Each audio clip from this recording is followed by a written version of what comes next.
Is it really the obligation of kids to hug family members? 91% of abusers for kids are oftentimes someone that they know. How do we really balance the protection and the availability of kids to make their decisions as to who they feel safe with versus what is culturally acceptable?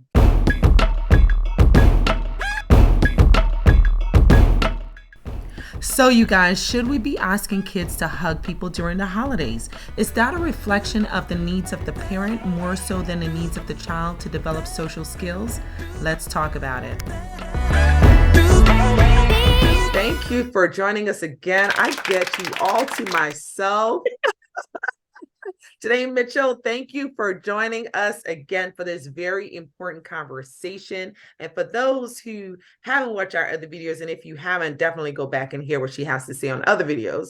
Janae is a professional licensed counselor who specializes in marriage and family therapy. So we're always excited to have her back on our platform because she always throws down the axe and always has something pertinent to say. And this topic is really important. When the holidays come around, families get together.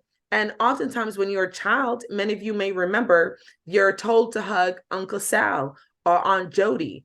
And sometimes you don't really feel comfortable hugging certain family members. Is it really the obligation of kids to hug family members when the parents want us to?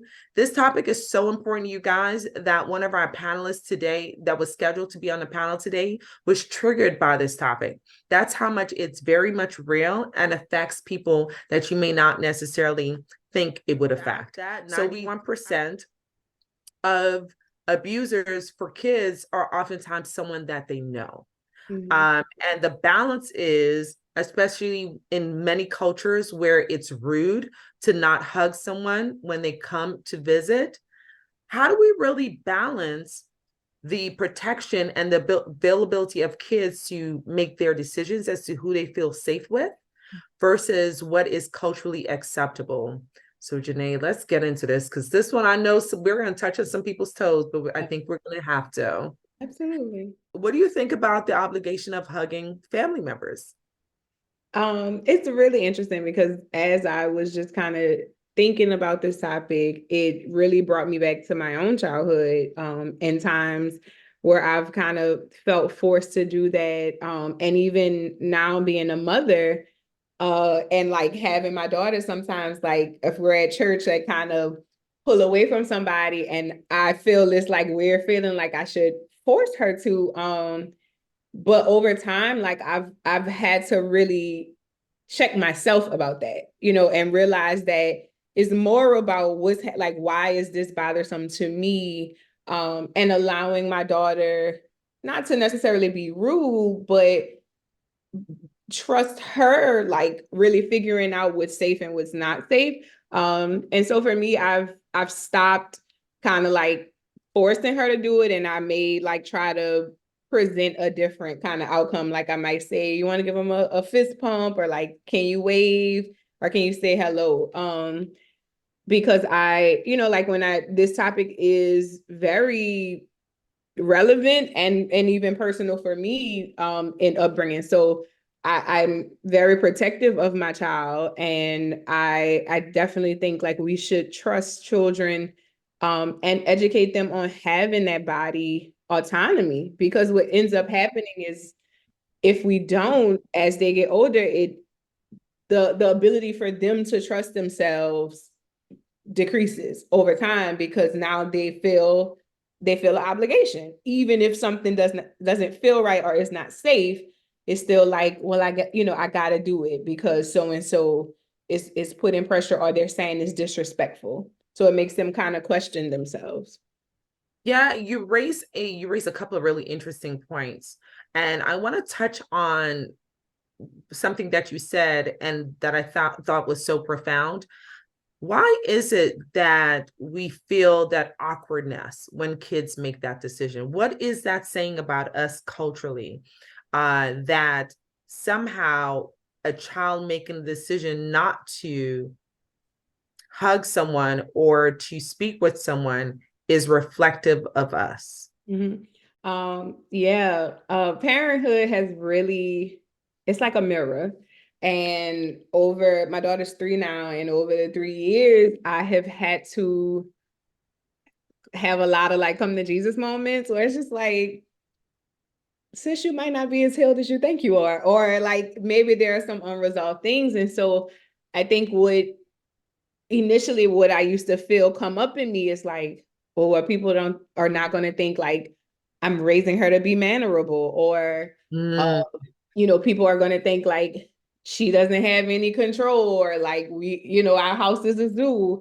And even like within my family, sometimes like me and my dad just had a conversation about like, he's like, you got to be harder on her and whatever. And I'm like, Daddy, like I hear that, but I'm not about to be popping her all, like all the time. I'm like, y'all saw how that happened to us. It's just like I'm not gonna do all that. And so I right. think I have had to really kind of face myself and what was passed down to me, and really check that and say like, this is my child.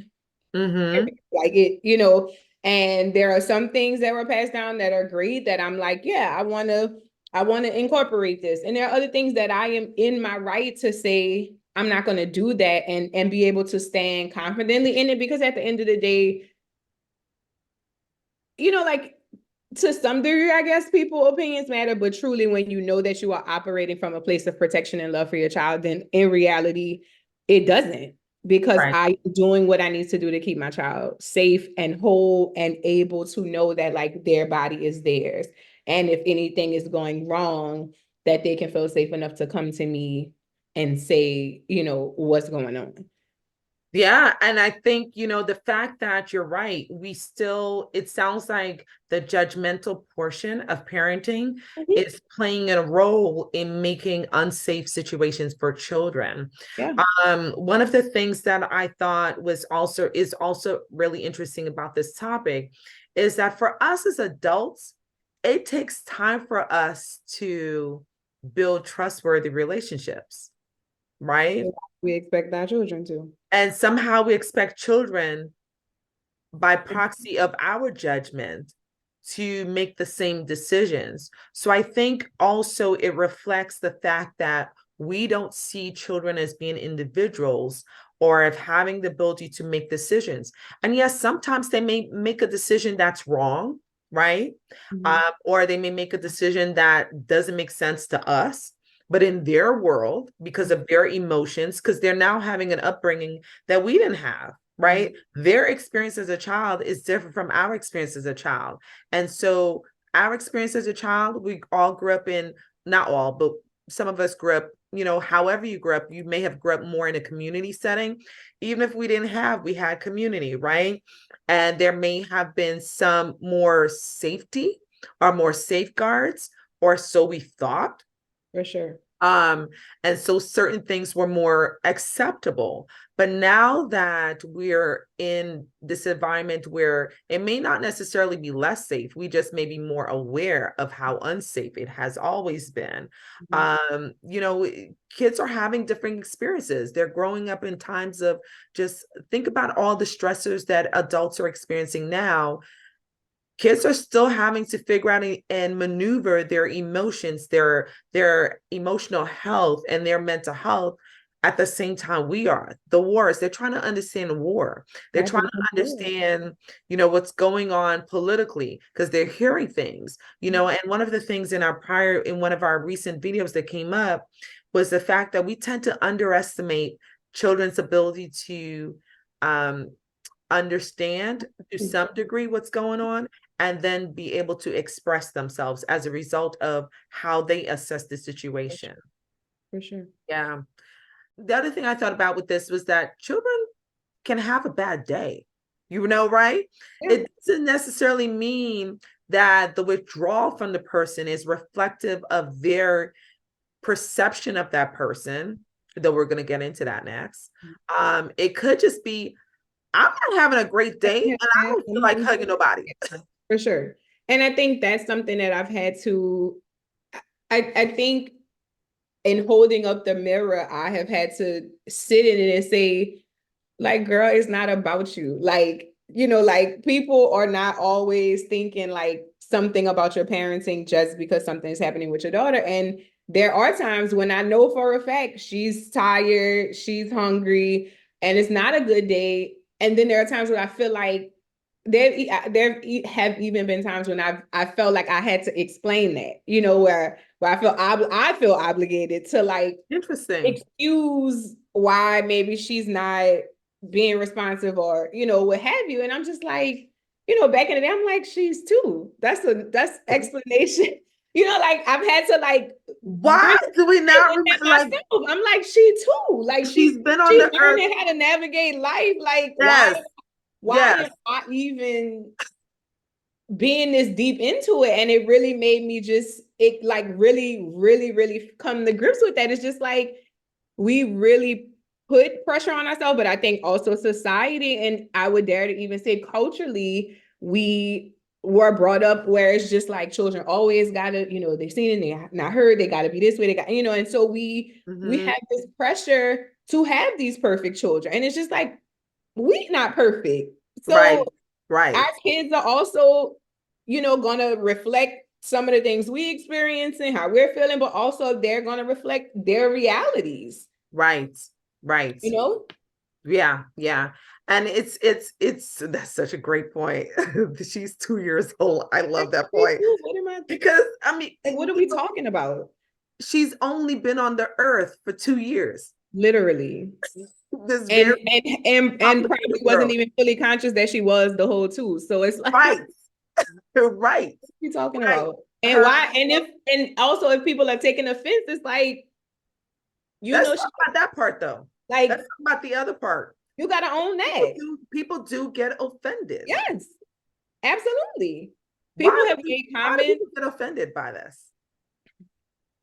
I really honestly, because we've been reared in a culture of children not having autonomy, of children not being seen as individual humans. It's almost like this is my property, so it's like my children act accordingly, they don't never have a bad day. And so I think especially like in church, it happens a lot in church when like it's elders that I'm that maybe knew me growing up. So of course I was acting right because I had to. And now I have a 2-year-old, a 3-year-old now who, got all this personality. And so they pass comments like, oh, she not like you, or she, like, oh, you better speak to me. They'll Yeah, like try to the grab shady her. comments, the Yeah, shady this comments. like Yeah. this, it's almost like this. I heard my brother say to my dad the other day about our nephew, he was like, you have to let go of trying to like win, this like win mentality of Mm-hmm. like you proving your dominance. Like you got to let that go. That's not going to be fruitful. And I think a lot of times adults want to like Dominate. like it, yeah, like it proves something to be able to like know you made the child speak or that you passed the comment. It's just like, what does that do for you? Like, because that's the bigger issue to me. Like, Oh, that's so good, Janae. That is so good, girl. You better put a pin right there. Oh, there is. I mean, and I think we could talk about it from childhood to adulthood. There's a lot of control oh issues yes, in oh yes, parenting, right? Which is reflective of, other issues and insecurities. the line for sure. There are parents who struggle with their desire to control everything that their child does. So I think that's a really good And point. oftentimes that's rooted, like just thinking about it clinically, like oftentimes that's rooted in not having control or Yes. having control being stripped away. And so it's like we as a people have to be able to like not to plug, yes, to plug therapy, like to do what we have to Mhm. do, but also to like Yeah. really start to tear down what is not healthy within us so that we're not bleeding into our children. And so that's Ooh, something that girl. I have worked, and I'm not perfect at it, right? But that is something that I am every day of my life conscious about. I want my Mhm. daughter to be free. I want her to not feel like she has Be to free from my diminish own herself. insecurities, my Yeah, own issues. because I know the things that I have, the years that I felt like I had to play it small or be seen Mhm. but not heard because I didn't want to be aggressive. And it's just like, nah, bump all of that. Um, Right. so I think, and I think all of that is really in some ways birthed out of that autonomy Yeah. or the lack Yeah. thereof. Yeah. Yeah. I think, oh, you touch on so many things, I can't even get my thoughts straight. But I do think that people try to perfect themselves through their kids, right? So Yeah. whatever insecurities they see or have in themselves, their kids become a Mhm. reflection of their ability to fix that. And the problem is, you can't fix your issues through your kids. Kids are individual beings with individual Yes. minds, individual purpose. Personality, yeah. Makeup, everything. Exactly. You're just responsible for rearing them and getting them to their purpose. You can't control how you want them to be. And Absolutely. I think, this scenario and these interactions, the reason why people feel that awkwardness on both end is because there's a level of control with the Yep. with the person who is being rejected. People don't like to be rejected, including my kids. Mhm. So people struggle with rejection. And then the control of the parent who wants the kid to act in a certain way because it's a reflection of them, and they already have issues with how they feel they're reflected. For Girl, sure. For sure. did It's I a double get all of issue. that from you? It just like a few things. But it's so true. I wanted to touch on the whole topic of who is appropriate for that hug. Mhm. Because I think oftentimes kids are made required to give a certain level of respect to people because of their roles. And this happens oftentimes in the church or in the religious sectors.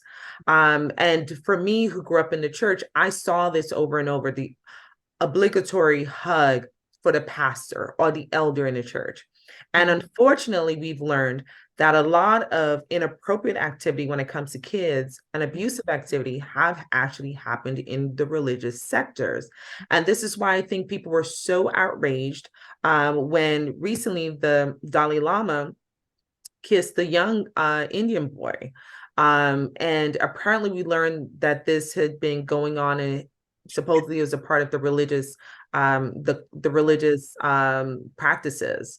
But I do think on other levels, you see on multiple levels, you see this happening in various religions, and it becomes something that's acceptable that this person gets that um who's supposed to be a safe person Mhm. gets to have less of a barrier or less of a boundary than other individuals. So you won't necessarily have your kids go and hug and kiss a random person in the church, but if that person has a certain title, there's an expectation that the child should go hug and kiss the Mhm. pastor, the pope, the this, name the titles, right?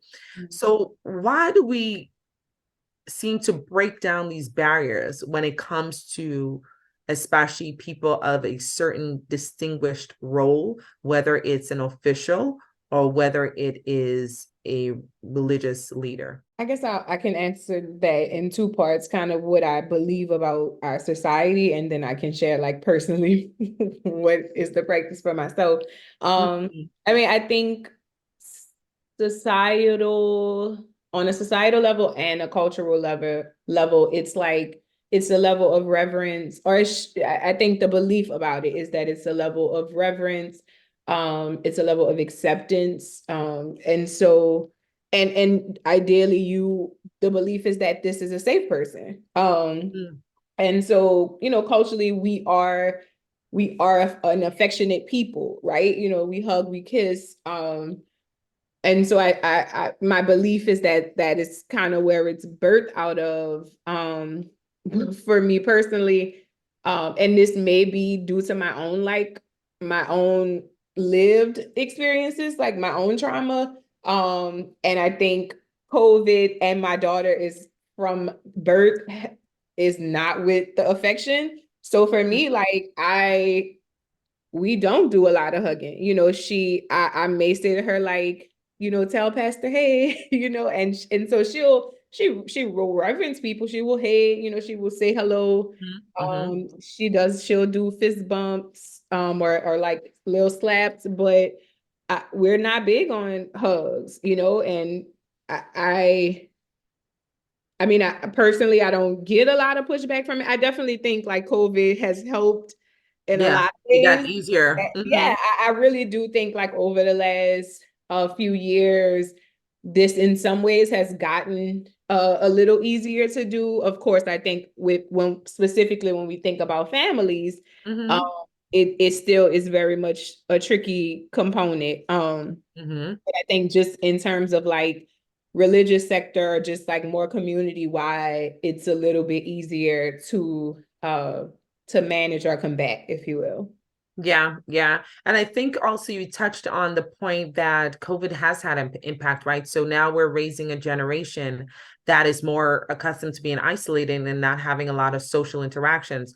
So it's also important for us to be conscious of the fact that this generation is actually very distinctly different. And I know we say every generation is different from the prior, but I think COVID and the Really. simultaneously um, sort of rapid expansion of the virtual world coinciding with each other has caused people to be less socially more socially prohibited and are less interactive with each other, and it's becoming more acceptable because the whole generation is like that.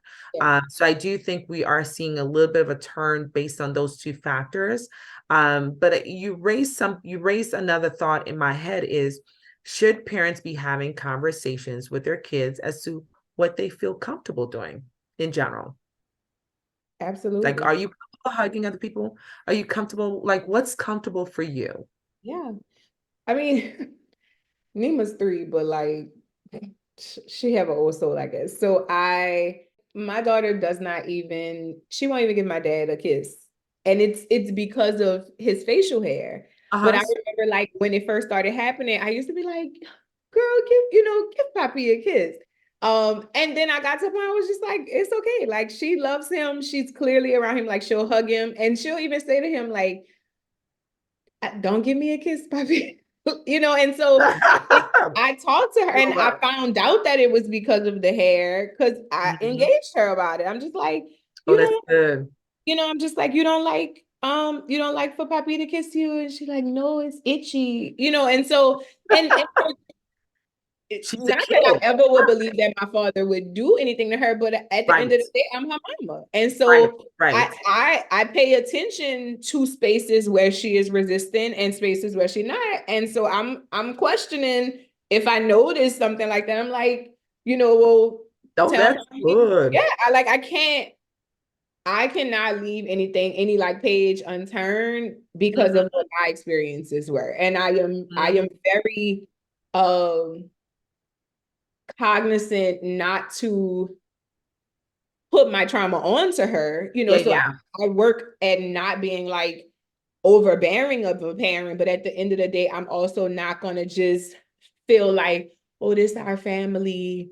It Right. couldn't be us It because couldn't be us that's because our family's exactly, cool, because yeah, that's what leads to yeah, 91% of children, I'm right? on. Right. Right. So for me, when I notice certain things, I definitely engage with her. And even like Hmm. labeling body parts, like she knows a vagina, like Yeah, she knows the appropriate language. yeah, we don't call it little pet names because I need to know that if something is wrong, if somebody has Right, touched, like I need you to be able to tell me that that's what it is or show right, me, what happened so right. that I can do diligence, excuse me. If I could tear the house down, you could say, so I could, Right. so I So could that go my here husband could and come tear through with somebody's the house come through. down. Yeah, like whoever you are, right? So Right, right.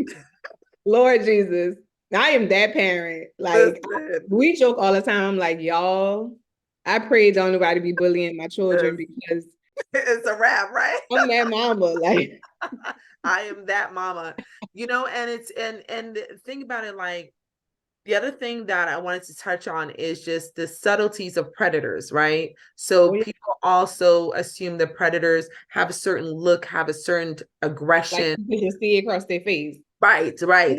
And sometimes kids, sometimes I like the fact that you brought up the point that it is just that simple that she just didn't like his beard. as some adult women don't like beards, right? We like the look, but we may not necessarily like It's itchy. it's cheap. Rough I don't beard. care how cute and how Yeah. well manicured it is.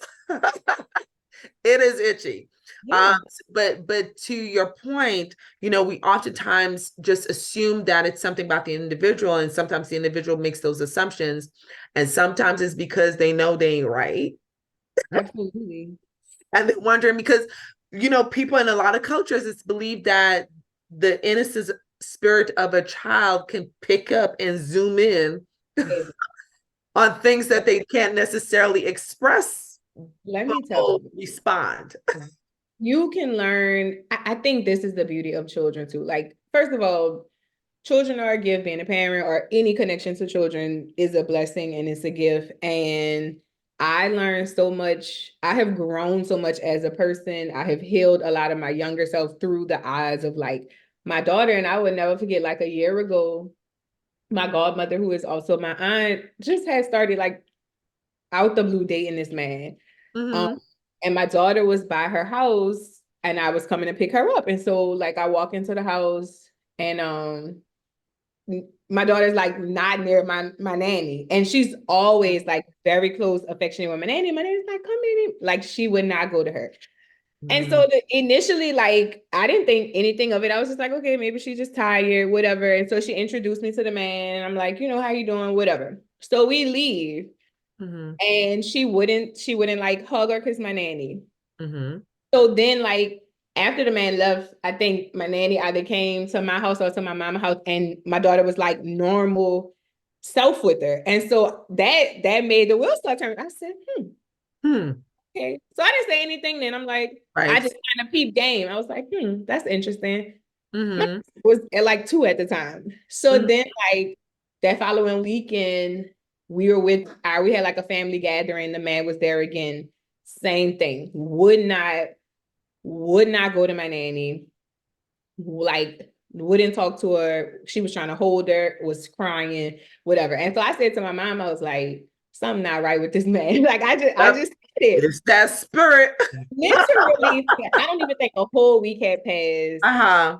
This woman like reached out to my aunt and was like, she had been with the man for years and had just had a like lost the baby for him, like just this whole saga. Mm. And then we found out that there was a wife, and I was like, I'm Wow. never about to second guess my child. Like, Yes. You're never, just about to I'm take never notes, holding right? on my You're like, child. I will never second guess. What I will do is take notes until I figure it out.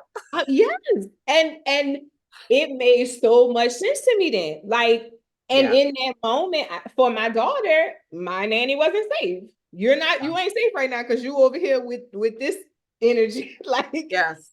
and that spoke volumes to me because I feel like that's a perfect example of like when my nanny was trying to get her to speak to him or be, like, this is Mr. So and so, that I could have been like, go, whatever, whatever. All the while, like, he giving creep vibes, right? And so Mm-hmm. it was like a blaring example to me of like Mm-hmm. trusting your children. And if they're Yes. not comfortable, just letting it be. Like you don't have Just to let make it a big be. deal out of it. I didn't like Right. fuss at her. I really honestly didn't say anything. Like I Mm-hmm. just was the observer of the the encounters.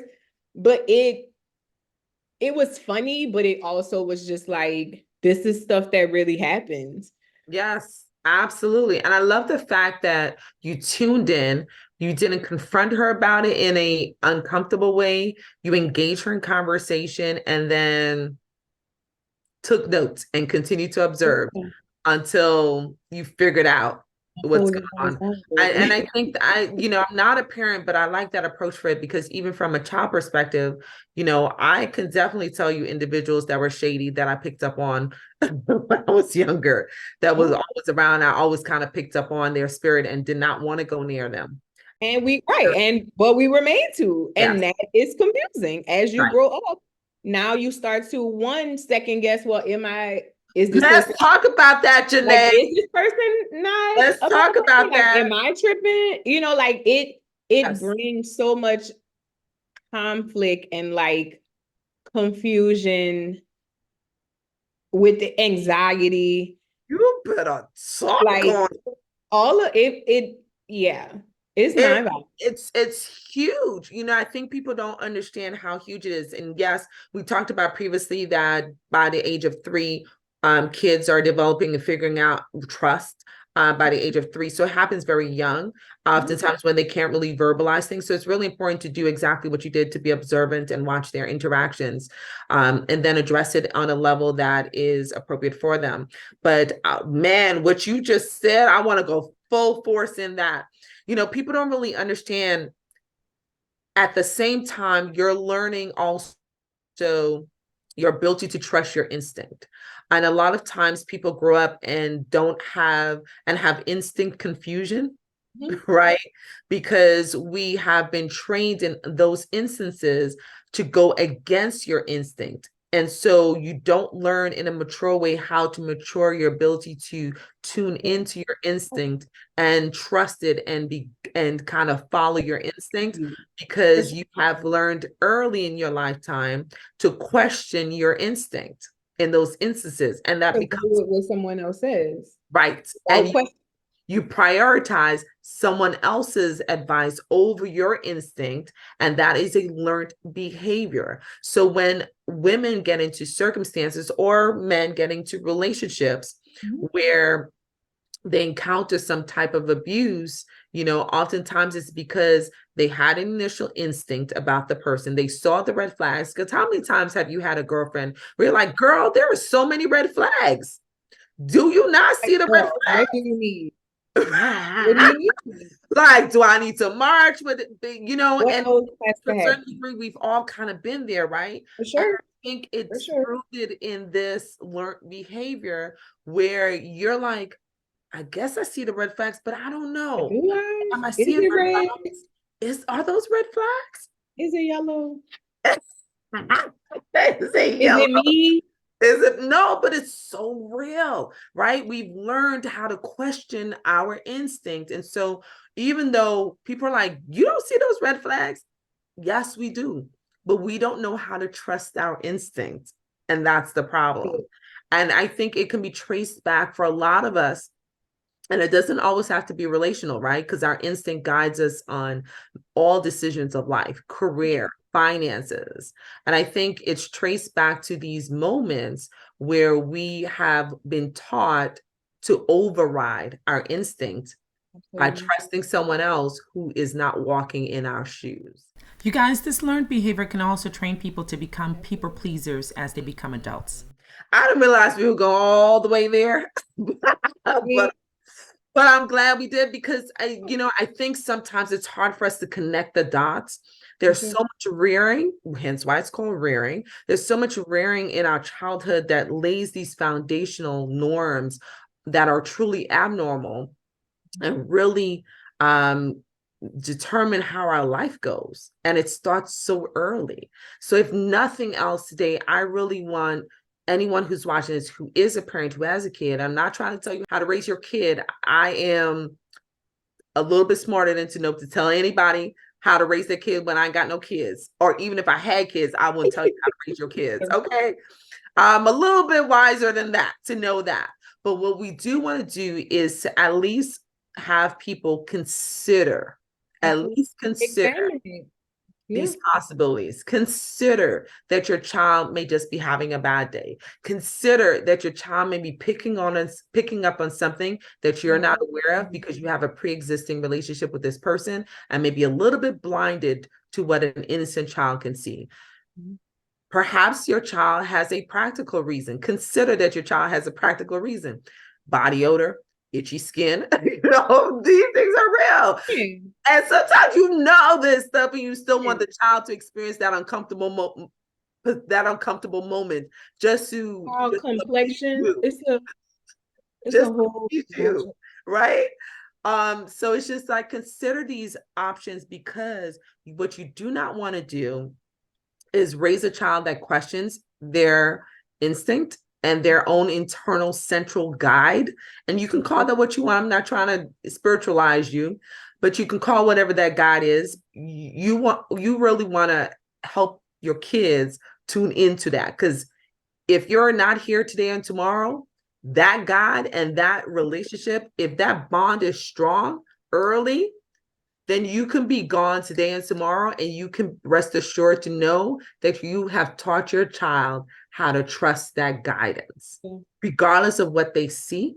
Because what we see is oftentimes not real and not the truth, right? Or is misleading and deceiving, right? So, teaching people, I think, how to trust their instinct or how to just learn. Sometimes we don't make room for people to learn.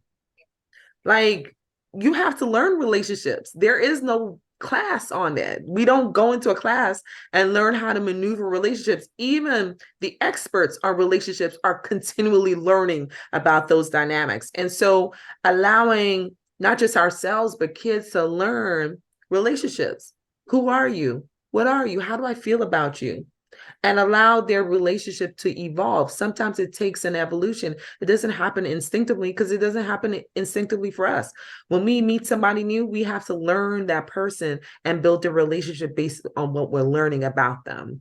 What we feel about how them. we feel about them. Right? I even think about like children starting school, like 9 times out of 10, you bring your child to school for the first time, they're gonna cry. Like it's a new environment, it's new people. They have, it's just like, oh, I'm coming from home with my grandma, and right, and guys, 10 of us, an unfamiliar environment.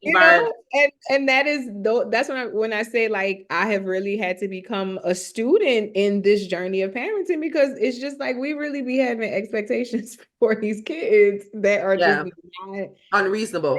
They are not realistic. And Yeah. I think the more we heal our inner children, we look in the mirror at our experiences, it will make us all the better parents and just human beings on this earth in general. I think she just dropped the mic there. I think she just dropped the mic. It's a girl. Gotta do our work, people. We got to. I had to pause in that one. It's so true, though. The more we heal ourselves, the more we have, these, because we do place expectations on people when it comes to relationship, and love is the counter of that. Love is you place no expectation. And our desire to place those expectations coming from a place of unhealed hurt and pain. Of not having safety and not having control. So the very thing that we didn't have, if we are not conscious of it, we will pass down. What goes unchecked continues on. That is so good. Man, Oprah, are you in the room? Because I feel like this is a Sunday soul moment. Super Soul Sunday. Super Soul Sunday. Okay. Because it is so, oh my gosh. Well, we're going to leave you guys on that. What experiences have you had that are left unhealed? How do you build relationships? What do your relationships look like? Are your relationships telling you that there are areas in your life that are still not healed? Man, we're about to turn in a new year. I think this is a pretty good time to really do that digging, that cleaning up, not just cleaning your closet, but cleaning your closet. Okay, literally and figuratively. Listen, oh my gosh, Janae, if they want to find out some more words of pearls of wisdom, she dropping gems, she dropping pearls. Listen, if they want to find out how you're doing with your parenting journey, listen, all of that. How do they find you? Sure. On social media, I am at For Love Counseling, FORLOVE Counseling. If you are interested in therapy or coaching, you can find me at www.forlovefoundation.com. Woo-hoo! I love it. I love it. This was so good. Oh my gosh. I think she done healed me through this talk. Okay. Maybe healing myself too. Look. Oh my gosh. And as always, it's always a pleasure to be the hand behind the handle of Healthy Bump Club right here on YouTube and healthybump.club on Instagram. We love you guys for watching. We love you for supporting us and being with us through these journeys in the last 3 years now. Oh my gosh, I can't even believe it. Right? We just have some crazy, I'm crazy enough to have crazier ideas for the upcoming year. So we thank you guys for joining us, and make sure you catch our end of year episodes coming up. And certainly we are so excited to see y'all in the new year as well. Make sure you do that homework, that spiritual, that emotional homework. Okay. See y'all when? Next episode. And We also want to mention that a child that is continuously socially uncomfortable may be an indication of a developmental issue, so definitely don't force them, observe, and bring it up to their healthcare team.